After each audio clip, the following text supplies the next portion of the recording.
દિવસના સૌથી મોટા સમાચાર સાથે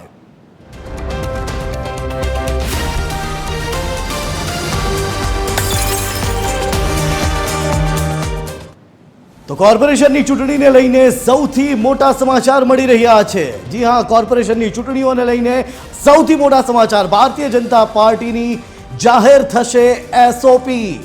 કોર્પોરેશન પંચાયતની ચૂંટણી માટે ખાસ માર્ગદર્શિકા જાહેર કરવામાં આવશે। ત્યારે ચૂંટણી માટે 60 વર્ષની વય મર્યાદા નક્કી કરવામાં આવી શકે છે। 60 વર્ષની ઉંમરવાળા આગેવાનો ચૂંટણી નહીં લડી શકે અને 3 ટર્મ ચૂંટણી લડનારને પણ આ વખતે ટિકિટ નહીં મળે। ટિકિટ મેળવવા માટે 9 વર્ષ સુધીની સદસ્યતા જરૂરી છે। સંગઠનમાં પ્રમુખ અને મહામંત્રીને નહીં મળે ટિકિટ, ત્યારે અન્ય હોદ્દેદારોને પણ ટિકિટ આપવા અંગે થઈ શકે છે વિચારણા। ગમે ત્યારે ભાજપની આ નવી એસઓપી જાહેર થઈ શકે છે, જે સૌથી પહેલા આપ હાલ જોઈ રહ્યા છો TV13 ગુજરાતી પર।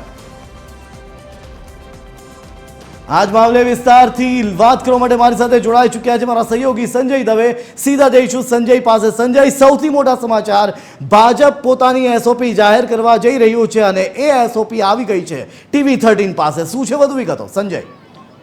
બિલકુલ જય, જે રીતે આપણે વાત જણાવી કે જે તમામ મુદ્દાઓ પર આપણે વાત કરી એ એસઓપી એટલે કે આવનારા દિવસોમાં જ્યારે ભારતીય જનતા પાર્ટી સ્થાનિક સ્વરાજ્યની ચૂંટણી, તાલુકા પંચાયત, જિલ્લા પંચાયતની ચૂંટણીને લઈને જે રીતે ઉમેદવારોમાં એક ઉત્કંઠ, જેને કહેવાય કે એક ઉત્સાહ છે અને જેને કહેવાય કે ચૂંટણીની તમામ તૈયારીઓ સાથે જેઓ ટિકિટ માટે ટિકિટ વાંચો જે રાહ જોઈ રહ્યા છે તેમના માટે એક સમાચાર છે, જેને લઈને એક એસઓપી જાહેર થશે ટૂંક સમયની અંદર। એટલે એટલું કહી શકાય જય કે પાર્ટીએ એ પ્રકારની આખી ડિઝાઇન બનાવી છે કે આવનારા દિવસોમાં જે રીતે નવા ઉમેદવારો છે, યોગ્ય ઉમેદવારો છે, તમામ લોકોને ટિકિટ આપવાની વાત છે। તમે જે રીતે જણાવ્યું કે જે એસઓપી છે એની અંદર જે રીતે અત્યારે વિચારણા થઈ રહી છે અને ટૂંક સમયમાં જાહેર થશે, જેની અંદર 60 વર્ષની વય મર્યાદા નક્કી કરવામાં આવી છે। એટલે કે કોઈ પણ ઉમેદવાર 60 વર્ષથી ઉપર હશે તેમને ટિકિટ આપવામાં નહીં આવે। એટલે એટલું કહી શકાય જય કે 60 વર્ષના ઉમેદવારો હવે તમે ઘરે બેસજો, પાર્ટીનું કામ કરજો અને પાર્ટીની જે સેવા છે એ કરજો, કારણ કે તમને ટિકિટ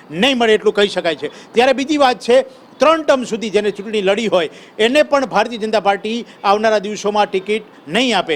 એટલે જે 3 ટર્મથી પોતે સેવા કરી રહ્યા છે અને એ સેવાનો કાર્યરૂપે હવે તેઓએ અન્ય લોકોને એનો ભાગ આપવો પડશે, અન્ય લોકોને એની ઉમેદવારી આપવી પડશે અને અન્ય લોકોને જેને કહેવાય કે એક મોકો આપવો પડશે। એટલે ભારતીય જનતા પાર્ટીની જે આ ડિઝાઇન છે, જેને એવું કહેવાય કે આવનારા દિવસોમાં જે ખરેખર કાર્ય કરે છે સમાજ માટે, પાર્ટી માટે યોગ્ય હશે એવા વ્યક્તિને એની જે ઉમેદવારી કરવામાં આવશે। ત્રીજી વાત છે કે સંગઠનના પ્રમુખ અને મહામંત્રી હોય તેમને પણ ટિકિટ નહીં મળે। એટલે કે જે ઉચ્ચ હોદ્દે બેઠા હશે એવા લોકોને પણ જી જય।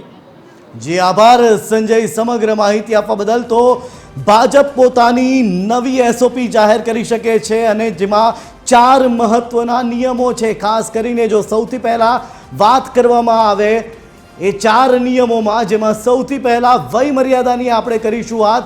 વય મર્યાદા 60 વર્ષથી વધુ ઉંમરના નેતાઓને ટિકિટ નહીં મળે। ત્યારબાદ આપણે વાત કરીએ વય મર્યાદા બાદ ટર્મ મર્યાદા રાખી છે કે જેમાં 3 ટર્મ ચૂંટણી લડનારને ફરી તક નહીં મળે। ત્યારબાદ ટર્મ મર્યાદાની બાદ જે આવે છે એ આવે છે સંગઠન પદ। જી હા, પ્રમુખ અને મહામંત્રી કે જેઓ ચૂંટણી લડી શકશે નહીં અને તેની સાથે જ અંતમાં આવે છે સભ્યતા। ટિકિટ માટે ઓછામાં ઓછી 9 વર્ષની સક્રિય સભ્યતા અનિવાર્ય છે। આ એસઓપી હવે ટૂંક જ સમયમાં અથવા તો આવનારા 1 કે 2 દિવસોમાં જ ભાજપ જાહેર કરી શકે છે કોર્પોરેશનની ચૂંટણીઓને ધ્યાનમાં રાખીને।